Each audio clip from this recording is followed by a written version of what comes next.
Hello everyone. Hi, I am CD Sedikan and today I'm here with Tania Kukoska. Tania is from Ukraine. Yes, right. Perfect. So as you can see, we are here in Bremen and in the second edition of the International Civic Education, or how will I call it? Yeah, you can call it like, call it that. Non-formal education. Okay, now, and yeah, here we have all different people from different countries coming together to learn about a lot of different teams in civic education. But nonetheless, I just have an interest to talk with Tania, and I'm going to ask you concerning to your workshop that you did, which is really amazing. I was really very inspired by your energy, and yeah. So Tania, maybe you can tell us what is this workshop all about for the viewers watching. Yeah, thank you so much for your feedback and for attending. So we made a workshop about sensitive communication and inclusion of participants who has a war experience in the past during international youth exchanges. So now international youth exchanges become more and more diverse, and we could have participants in a room from Germany, but these participants who've been living in Germany, they maybe fled from Syria, Ukraine, Israel, other countries. And this is important to understand what can be triggered in a room and what word or what terminology could affect them, and what terminology maybe could lead to some misunderstandings or even conflicts. And this is important on the level of international youth workers to have a space to discuss it in a room. And today we discuss different terminology, what could be triggered, what is better not to use, what is official term. We even had a woman who works with politicians, so she told me after the workshop that she will tell them, which is a good sign. Yeah, they always do mistakes. Please don't do this. And yeah, then we also talk about inspirational topics that I can't speak about all the worlds, but I could say that picture of Ukraine in current world are unfortunately it's only partly true, because in media usually you see a lot of buildings that are destroyed, people who are fleeing, but in reality it's only part of the reality of Ukraine. And there's a lot of inspiration. We talk about art center that was opened in Ukraine after full-scale invasion, and we talk about how we could also inspire ourselves and to have energy to work with such a difficult topics, because it's also important to care about ourselves and not have burnout when we work with different youth from different region. Everything is very complicated nowadays in the world, and we need to find resources and inspiration. Thank you so much for really. Your workshop is really very sensitive, very educative. I mean, when it comes to communication, people maybe tend to communicate in a way that even they don't tend to trigger somebody else by what they say, but what they mean.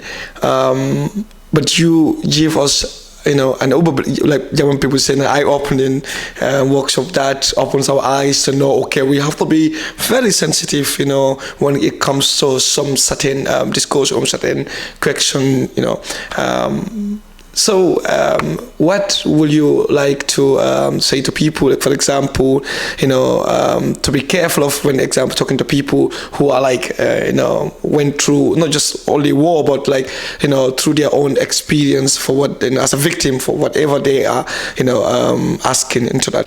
Yeah, thank you for your question. So first I would say, and I would suggest that you should not be careful with people, in the sense that please treat people who has war experience just as human beings. And that's important, not to victimize anyone, not to call anyone refugee or victim, but just meet people and have a contact as a human beings. This, I think, a key.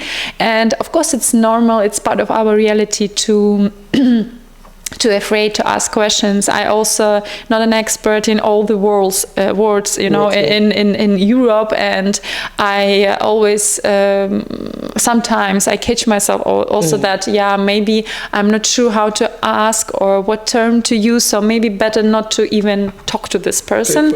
But I'm encouraging not to do that, because if you use not a correct term, or I don't know, a term that might be triggered, it's also just about some misunderstanding, and you could always talk to a person, but it's important not to exclude these people by saying, oh, I don't know how to deal with them, they are different, I don't want to do that. That's what we are trying to fight and encourage people to treat others people as human beings who has just different experience from your experience. Do not afraid to talk them, do not be careful, but educate yourself.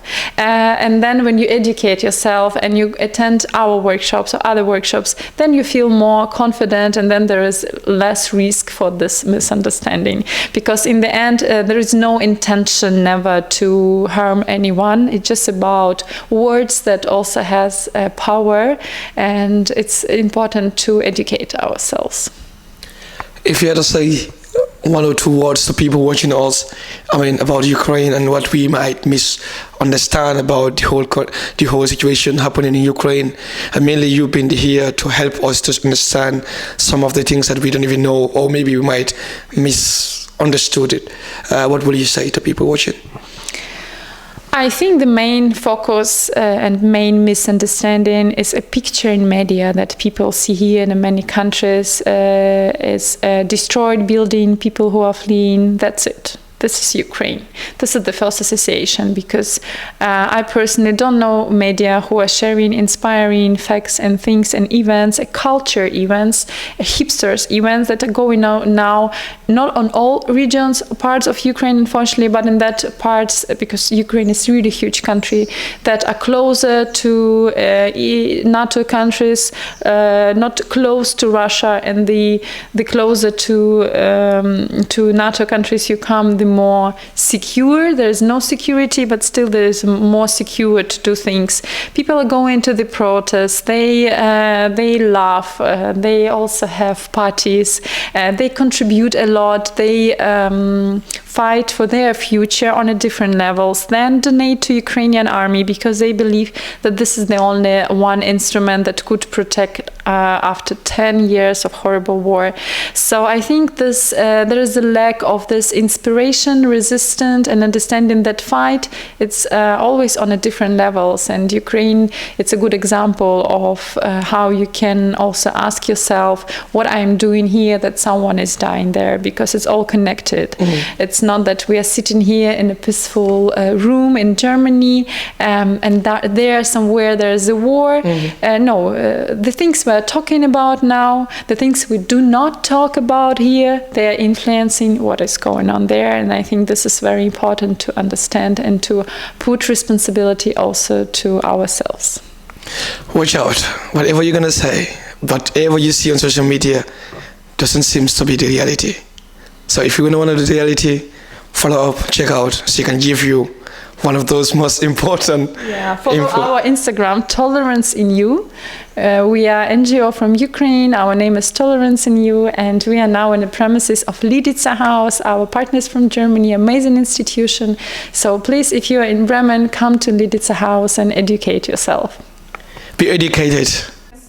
People also doing that because it's so difficult for many people who all their life been living in a very peaceful surrounding, especially after Second World War. I had conversations with priests, with people who was born after Second World War, and for them it takes a lot of time to accept what is going on. And maybe, for 80 years old priests, maybe there's even no need to do that. I mean, it's a personal decision, but I think it also comes from not attention to was of people who had to stay in this concentration camp. The same you can see in the Jewish Museum in Berlin. It was a special exhibition. When you go here, it gives a really annoying sound, and the more you go, the more really annoying sound you hear. And you could also reflect about that, how maybe it's connected with victims of this place. And I'm sure you know this monument in Berlin, where the asphalt is also not flat, so you can see it here. So this visitor is going really a bit up. So use this. I think it's also kind of what we can. It is so you know that you're watching here with us in Germany. My name is Sidi Sedikan. So like I said, I always bring you one of the most interesting podcasts that you will always gonna love. So this podcast is all about inspiring many people as possible. So we're gonna bring you what we call Meet Your Gambian most celebrities and influencers, but we're also gonna make sure that we bring you one of the most interesting topics like the backway story, German podcast, English podcast. All these topics are always important in our society. So my name is Sidi Sedikan, and for there being the case, if you want to watch us, go to YouTube, subscribe. I am Sidi Sedikan. I'm your host. Hey, don't forget, subscribe, comment and share. Thank you so much. Thank you for your time. Thank you for asking. Yep.